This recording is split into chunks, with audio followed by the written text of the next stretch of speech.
Всем привет, друзья! Это уже юбилейный 100-й выпуск Хроник Старкрафта.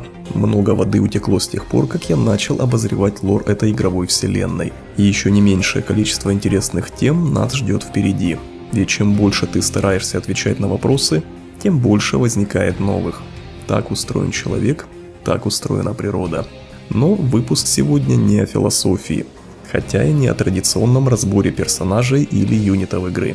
На заре канала я очень любил делать аналитические выпуски, и это скорее всего будет такого же плана, но безусловно с отсылкой на лорные источники и пояснения разработчиков.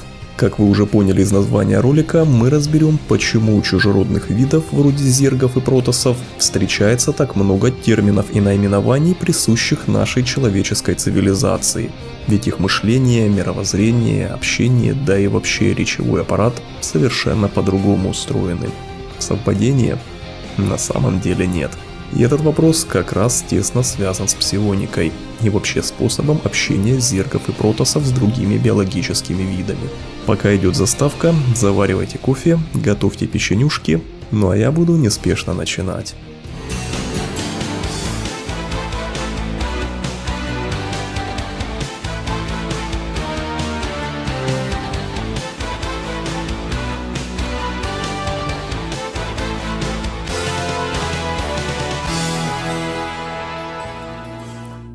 На протяжении всех 8 лет, что я готовлю материалы по Старкрафту, в комментариях то тут, то там появляются вопросы.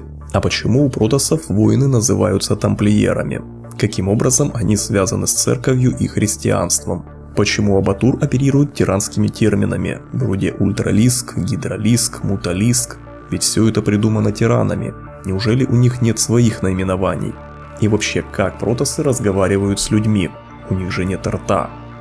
Ну, последний вопрос особенно интересный. Многие так и не знают, что такое телепатия.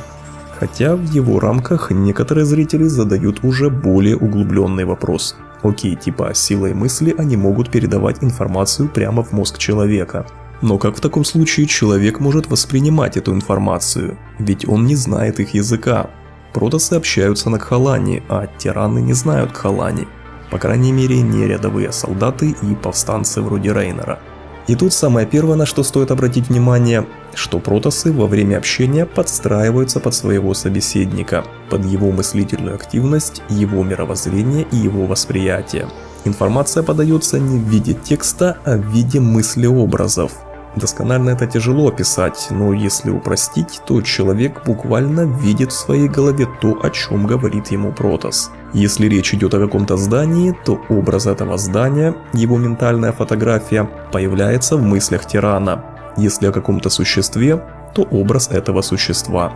И здесь не важно, как оно называется. У людей это собака, а у протоссов, к примеру, бугун или еще какое-нибудь наименование собаки.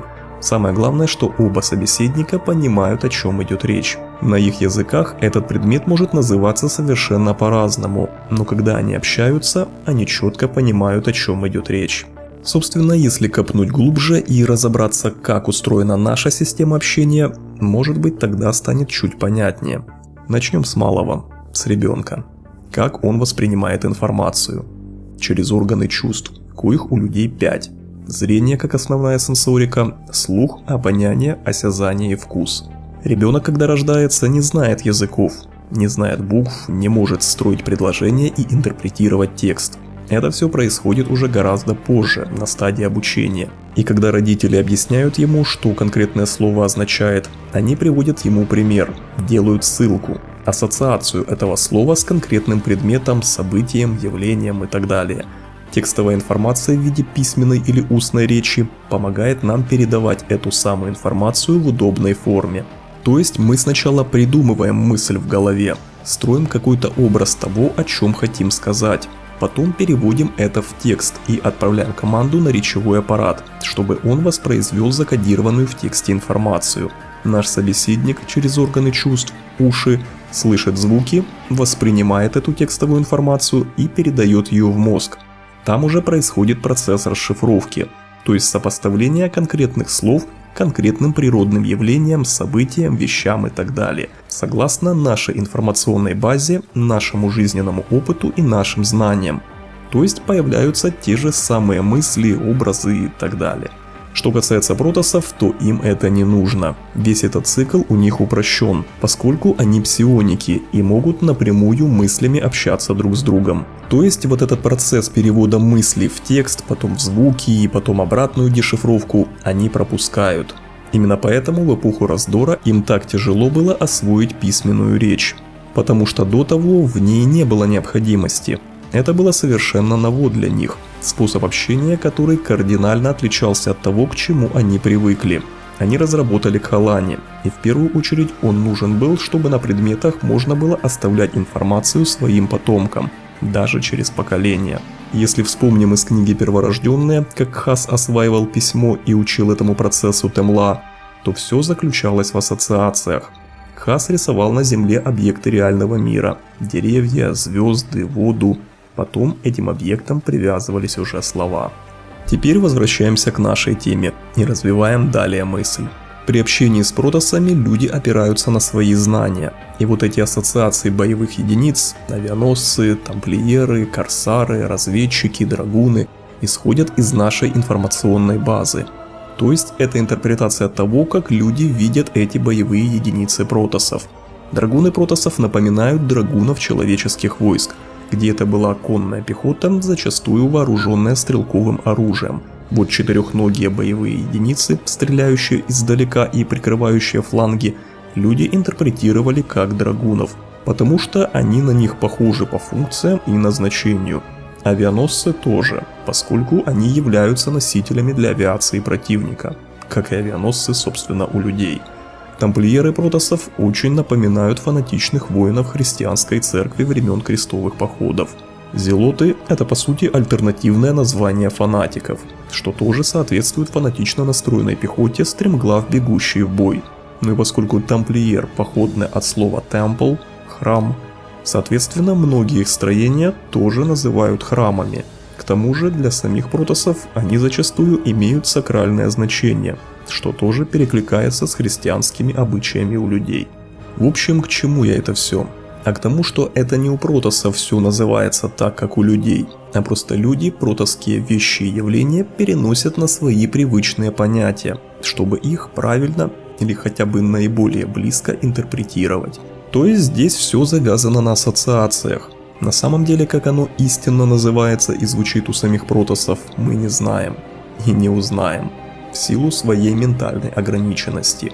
Рейнар пытался что-то понять. Это, кстати, описано в книге «Королева клинков», когда Азиратул и Тассадар пытались его включить в глубинную мысленную связь протоссов. Но тогда он не смог ничего разобрать, кроме набора странных, ни на что не похожих звуков и дичайшей головной боли. Конклав, архонт, претор, прелат, консул – все эти термины имеют древнеримское или древнегреческое происхождение и указывают на конкретные почетные чины, символы власти, собрания и так далее. Аналогично как в человеческой истории они выполняли определенные функции, такие же или схожие они выполняют в протосском обществе, поэтому закрепились в умах людей и используются при общении. В недавнем ролике о протосских скаутах я рассказывал о винотирских разведчиках и их представителе Ауриохе. Эти разведданные были получены корпусом разведки конфедерации незадолго до начала Первой Великой войны. И что примечательно, большое количество протосских фраз, наименований было передано именно латынью. Латынь использовалась для транслитерации протосских сообщений, и мне кажется, именно этот факт сыграл ключевую роль, почему в протосских названиях так много отсылок именно к латыни. А вот вопрос, почему именно латынь использовалась для дешифровки, так и остается без ответа. Зачем использовать давно мертвый язык вместо того, чтобы традиционно опираться на английский, который является общим для тиранов? Ну, возможно, в этом есть какой-то скрытый смысл. Медицинские работники до сих пор пользуются латынью и ничего менять не намерены. Так что не нам судить сотрудников разведки конфедерации. Относительно протоссов, надеюсь, максимально подробно донес до вас свою мысль. И заметьте, даже без помощи телепатии, а старым проверенным устно-речевым способом. Что касается зергов, здесь по сути схожая ситуация. Они общаются посредством коллективного разума Роя, та же самая псионика. а все термины и понятия являются опять же нашей человеческой интерпретацией происходящего. Разумные зерги, способные к общению, тут же Абатур, Загара, Ишша, оперируют уже устоявшимися тиранскими терминами. При общении с Керриган они называют зерглингов зерглингами, тараканов тараканами, а не какими-нибудь каурами. Все это для того, чтобы правильно интерпретировать одни и те же вещи. Кстати, сами разработчики в блоке вопросов и ответов указывали, что вся компания Heart of the Swarm идет от лица Керриган. Она то связующее звено, тот мостик, который стоит между зергами и нами как игроками, как людьми. Все эти термины и понятия так звучат у Сары в голове, а соответственно и у нас тоже, чтобы мы могли понять информацию с человеческой точки зрения. На самом деле общение на истинном зерговском языке может в корне отличаться от того, что мы себе представляем. Объект не отвечает. Передаю инструкции на родном языке объекта.